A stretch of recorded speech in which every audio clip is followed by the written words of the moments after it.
Hey everyone, let's dive right into today's explainer. If you're learning English, you've probably noticed that talking about the weather can sometimes feel, well, kind of like a boring textbook exercise, right? Hello, it is sunny today. We've all been there. But we're going to fix that. We're taking our source material and showing you how leveling up your weather vocabulary is actually a massive cheat code for building real, genuine connections with people. So here's the game plan for today. We're going to hit the ultimate icebreaker, clouds and gloom, sun and brightness, the difference between casual and technical terms with a focus on humidity, cool versus chilly, and we'll wrap it all up with a real-life conversation role play. All right, part one, the ultimate icebreaker.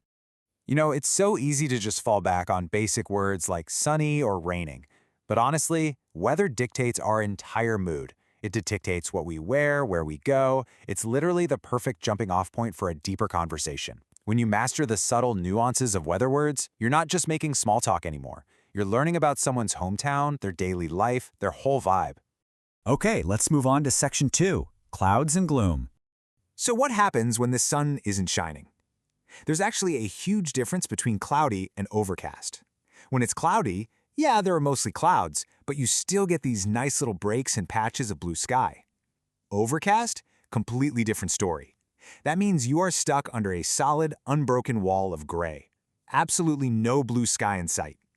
Our source is this really great example. Imagine walking out of a breakfast diner in Michigan, looking up and seeing a sky that feels like a giant, heavy blanket weighing down on you. I mean, pure gray everywhere. That heavy, almost oppressive feeling, that is the true definition of overcast. It's almost physical. And that brings us to the difference between gray and gloomy.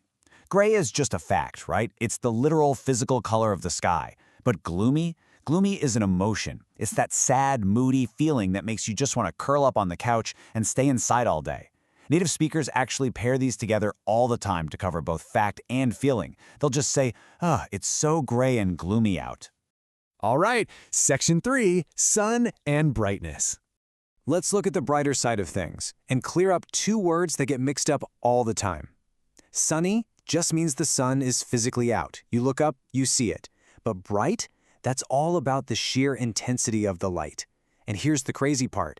A day can be incredibly bright, like you absolutely need your sunglasses, even if the sky is totally covered in clouds.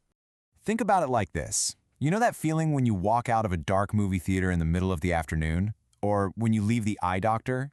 That sudden, piercing blast of light that makes you instantly shield your eyes? That is exactly what bright means.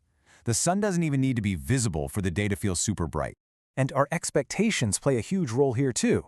Think about places like Hawaii or Colorado. You expect bright, beautiful, sunny days. The source mentions a trip to Hawaii where it just rained the whole time. When the weather flips on you like that against all your expectations, it totally messes with your head, doesn't it? The psychological impact of weather is just massive. Moving right along to section 4, casual versus technical terminology, focusing on humidity. This one is a real game changer for sounding natural. We need to talk about hot, wet weather. A meteorologist on the evening news is going to use the polite, technical word humid. But if you're hanging out with a friend and complaining about that thick, sticky summer heat, you're going to say it feels muggy. Muggy is highly casual and it perfectly captures that uncomfortable, heavy feeling on your skin. Knowing exactly when to swap humid for muggy makes your conversational English sound so much more fluent. Section 5. Cool versus chilly. Let's bring the temperature down a bit. How do we talk about being cold without, actually freezing? It comes down to cool versus chilly, and the nuance here is brilliant. Cool is actually a good thing. It's that pleasant, refreshing feeling on a crisp autumn evening. But chilly leans slightly negative. It means the sun went down, the temperature dropped, and you definitely need to grab a jacket to stay comfortable. Okay, section 6, conversation role play. Let's see how this all sounds in action. Let's put all this into practice. Imagine two friends catching up from across the globe. One says, "Hey, how's the weather there today?" The other replies, "It's summer, but it's been super gray and gloomy." "Oh, that's terrible. It's usually sunny. Is it chilly?" See what they did there? They're using these feeling-based words immediately. Gloomy expresses their mood, and chilly shows real concern for their friend's physical comfort. You just don't get that kind of emotional back and forth from a robotic, "It is cloudy." And the conversation continues. No, thankfully, just a bit cool at night.